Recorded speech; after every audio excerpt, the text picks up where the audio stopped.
Welcome to our deep dive into the history of Japan. We're going to journey through millennia here. We are. From ancient clans to modern tech giants. It's a long history. It is a long history, and I am already fascinated by the sheer scope It really is remarkable. of this history. You know what always strikes me about Japan is how much its story is one of adaptation and resilience. They've faced so many challenges, both internal and external, and yet they've always found a way to not only survive, but to thrive. That's what makes it so compelling. Yeah, you've hit the nail on the head. I mean, think about it. An island nation prone to earthquakes and volcanic eruptions. That's got to shape a culture in some profound ways. Absolutely. And it's not just about practicality, right? It's about how that constant awareness of nature's power just seeps into the architecture, the entire worldview. Take traditional Japanese architecture, for example. Those iconic wooden structures with paper walls weren't just designed to withstand earthquakes. They were built to harmonize with the natural world. It's a philosophy of resilience, of living in balance with the forces around you. That's a great point. It's like they're not trying to conquer nature, but to coexist with it. Exactly. But, of course, the human element adds another layer of complexity. Of course. Japan's history is also a story of power struggles, it is, alliances, and the rise and fall of different clans. Oh, yeah. It's giving Game of Thrones vibes, for sure. Right. So let's talk about these clans. What was their deal? Were they like families? Well, in a way, they were like extended families, each with its own territory and ambitions. And just like in any family, there were rivalries, betrayals, and power grabs. It's always about power. It was a constant game of shifting alliances and power plays. And at the center of it all was the figure of the emperor. Okay, so we have these clans vying for power.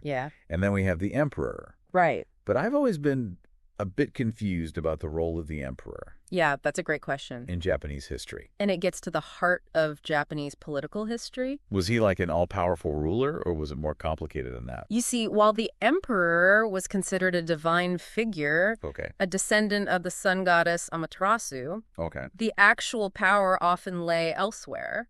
Sometimes it was the shoguns, the military leaders who held the reins. I see. Other times it was powerful families or regents who ruled in the emperor's name. Got it. It was a complex dance of power with different factions pulling the strings behind the scenes. Talk about intrigue. Right. So even though the emperor was this symbolic figurehead, he wasn't necessarily calling the shots. Exactly. And this interplay between symbolic power and actual power is a recurring theme in Japanese history. But amidst these power struggles, there were also periods of intense cultural exchange that fundamentally shaped Japan. Early contact with Korea and China, for example, introduced Buddhism to the islands. And this wasn't just a case of Japan adopting Buddhism wholesale, right? Precisely. They put their own unique spin on it. They took those Buddhist principles and wove them into the existing tapestry of Japanese beliefs and practices. I see. Take the evolution of Zen gardens, for example. Their minimalist aesthetic. The emphasis on simplicity and tranquility reflects the influence of Zen Buddhism. Makes sense. It's a beautiful example of how a foreign religion was adapted and reinterpreted to create something uniquely Japanese. Yeah, so cool. So instead of just copying, they're creating something new. Something that reflects their own cultural sensibilities. And this pattern of cultural adaptation and innovation is something we see throughout Japanese history. Another example is the influence of Confucianism, which came over from China and had a profound impact on Japanese law and social structures. So Confucianism, remind me about the key ideas there again. Well, Confucianism emphasized things like filial piety, respect for elders, social harmony, and a hierarchical order. And these ideas really took root in Japan. They shaped everything from family relationships to the structure of government, and even business practices. So those Confucian values are still influencing Japanese society even today? Absolutely. You can see it in their work ethic, their emphasis on group harmony, and even in the way they conduct business. It's a legacy that has endured for centuries. That's fascinating to think about. And speaking of figures that loom large in Japanese history, we can't forget about the samurai. Yeah. I've always been intrigued by the samurai. They seem to embody this paradox. Yeah. Fierce warriors, yet also poets, artists, and philosophers. It is a fascinating duality.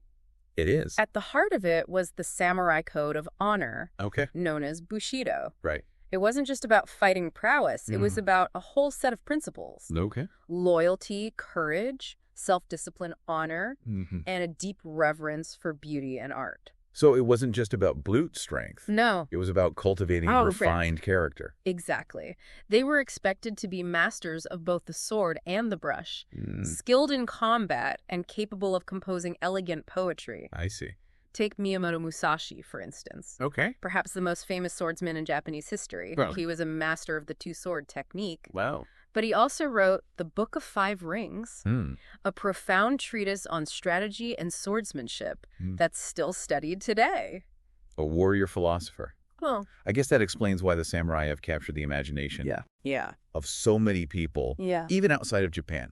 It's a testament to their complex and multifaceted nature. They weren't just soldiers. Right. They were embodiments of a whole set of ideals, a way of life that emphasized both martial excellence and spiritual refinement.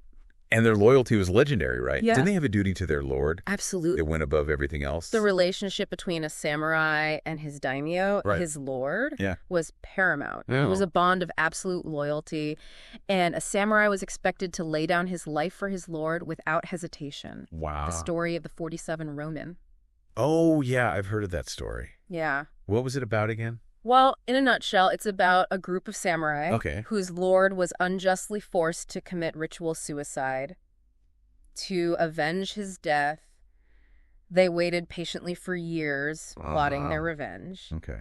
Finally, they struck, killing the man responsible for their lord's death. Right. But rather than live as masterless samurai or ronin, they chose to commit suicide themselves, upholding their honor and fulfilling their duty to their deceased lord. That's intense. It really highlights the extremes. It does. They were willing to go to for their lord. It's a story that speaks to the depths of their commitment, to the power of their code. Yeah. And while the samurai era eventually came to an end, their legacy continues to resonate in Japanese culture and their art literature, and even their approach to business.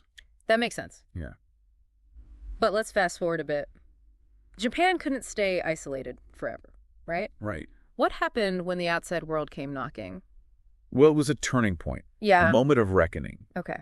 For centuries, Japan had been relatively isolated under the Tokugawa shogunate. Okay. They had limited contact with the outside world, and they had developed their own unique culture and way of life. Right. But in the mid-19th century, everything changed. What triggered that change? The arrival of the Americans, led by Commodore Perry, in 1853, really shook things up. Okay. Perry's mission was to open Japan to trade, and he came with a powerful fleet of warships. Oh, wow. Making it clear that they weren't going to take no for an answer. Wow, so they were forced to confront the reality of the changing world order. And it wasn't just about trade. Right. It was about technology, military power, and a whole new set of ideas. The shogunate, which had been in power for centuries, was suddenly looking weak and outdated. Yeah. They had failed to protect Japan from this foreign threat. So it was a crisis of leadership, too? Absolutely. The shogunate's authority was crumbling, and internal tensions were rising. There were those who clung to the old ways, those who feared foreign influence, and those who saw the need for Japan to modernize if it wanted to survive in this new world. Sounds like a recipe for some serious upheaval. It was. Yeah. And that upheaval culminated in the Meiji Restoration. Okay. A period of rapid and dramatic transformation that would reshape Japan forever. Okay. The Meiji Restoration, I know, is a big deal. Yeah. But what exactly did it involve? Well, it was a revolution. Okay. Both political and social. Okay. The shogunate was overthrown, and the emperor was restored to actual power. Okay. But more importantly, it marked a radical shift in Japan's direction. I see. They embarked on a whirlwind of modernization, embracing Western technology, industrializing, and reforming their political and social systems. Wow. Talk about a crash course in modernization. It was. But why were they so successful? I mean, a lot of other countries struggled to adapt to the industrial age. What made Japan different? That's a question historians have been grappling with for years. Right. There were a number of factors at play. Okay. First, they had a strong sense of national unity and purpose. Okay. They were determined to catch up with the West.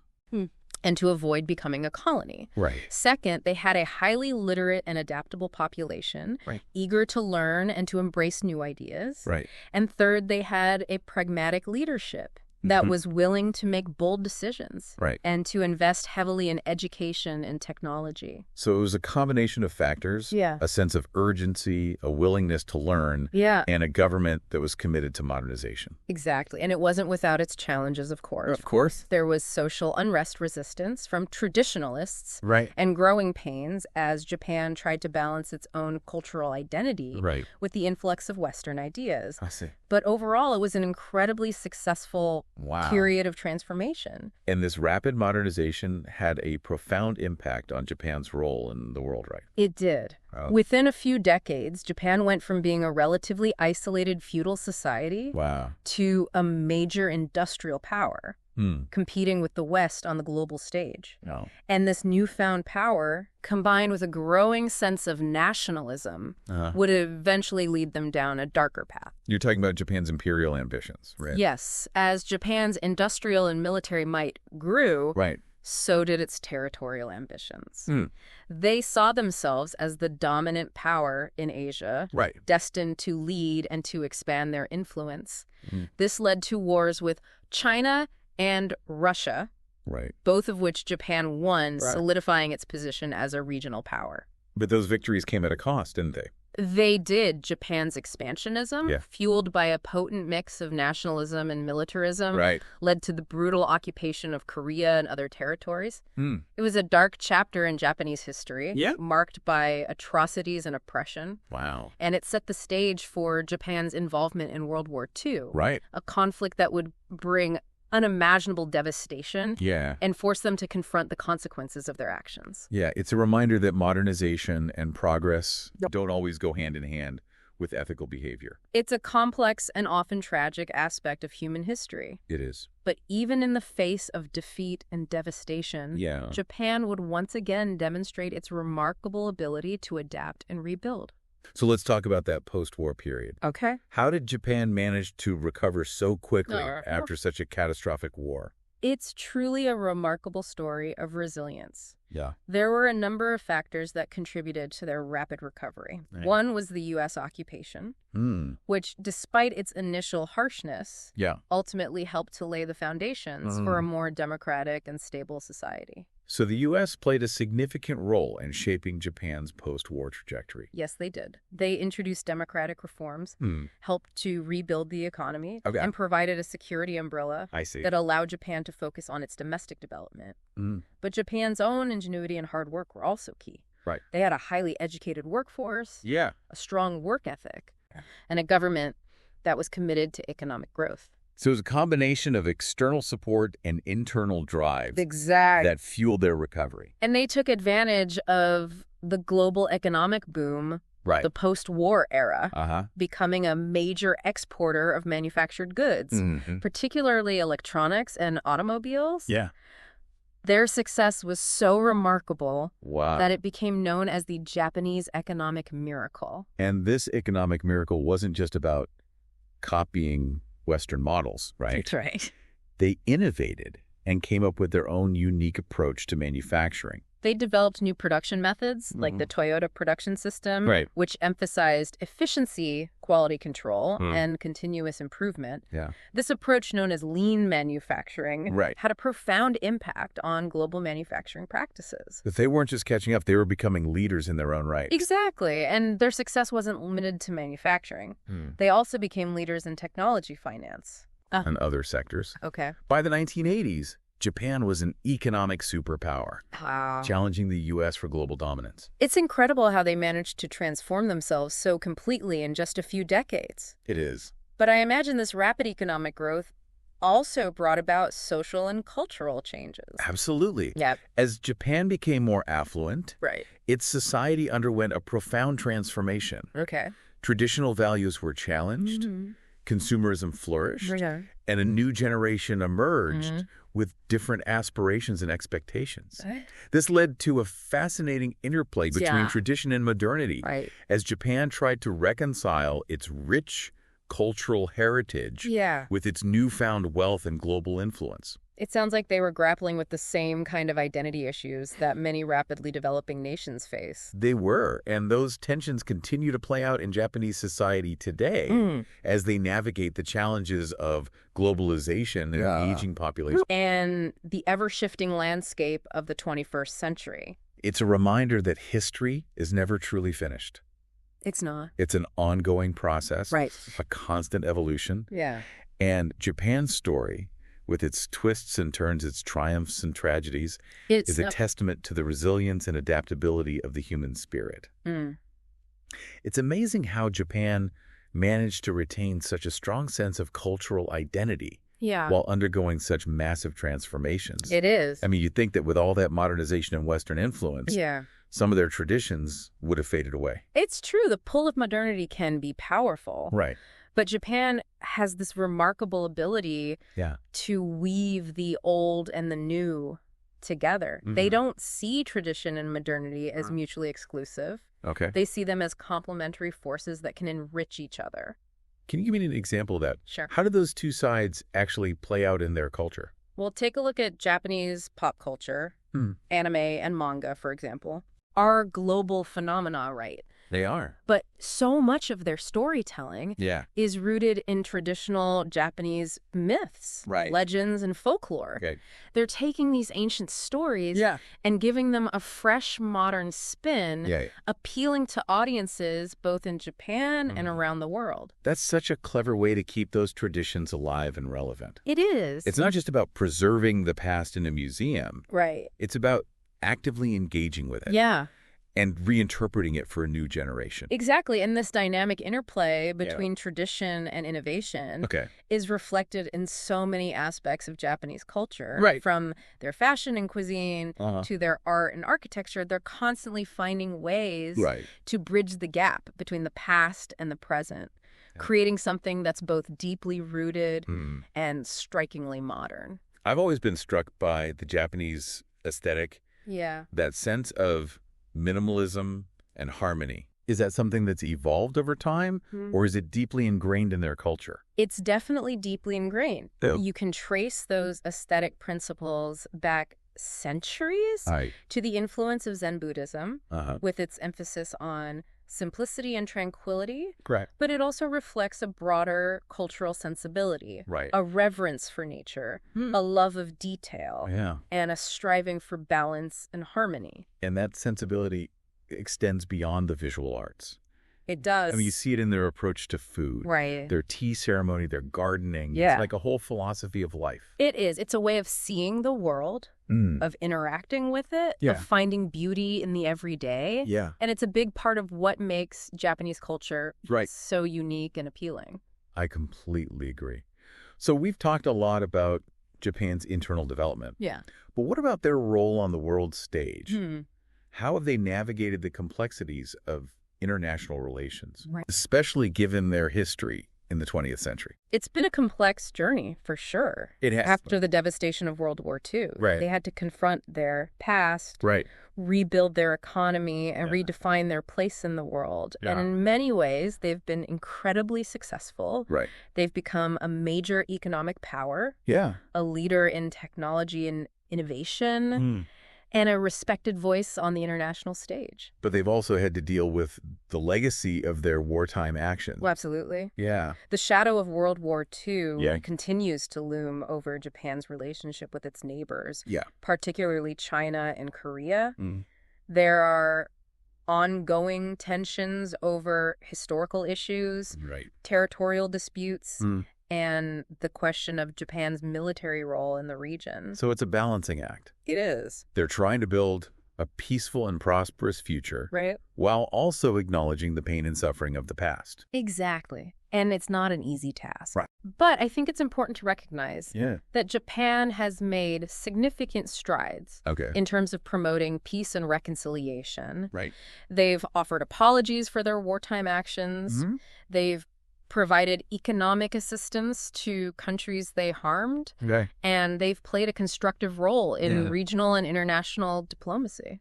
It sounds like they're committed to being a force for good in the world. I think they are. Yeah. And I think their experience in the 20th century, both the triumphs and the tragedies, has profoundly shaped their worldview. They understand the importance of cooperation, of dialogue, of building bridges rather than walls. So what does the future hold for Japan? What challenges do they face? Like any nation, they face a number of challenges. An aging population, economic stagnation, the rise of China, climate change, and the ever-evolving geopolitical landscape. Yeah, a lot to deal with. But they also have strengths. A resilient and innovative culture, a highly educated workforce, a strong sense of national identity, and a commitment to peace and diplomacy. It's fascinating to think about where their journey will take them next. It is. You've seen throughout this deep dive, their history is a testament to their ability to adapt, to overcome adversity, and to find creative solutions to complex problems. Yeah. I have no doubt that they'll continue to surprise and inspire us. I agree. In the years to come. Yeah. Well said. It's been an incredible journey through Japanese history. It has. Exploring their unique blend of tradition and modernity. Yeah. Their resilience in the face of challenges. And their enduring impact on the world. It leaves me with a sense of awe and a deep appreciation for the complexities of their story. For sure.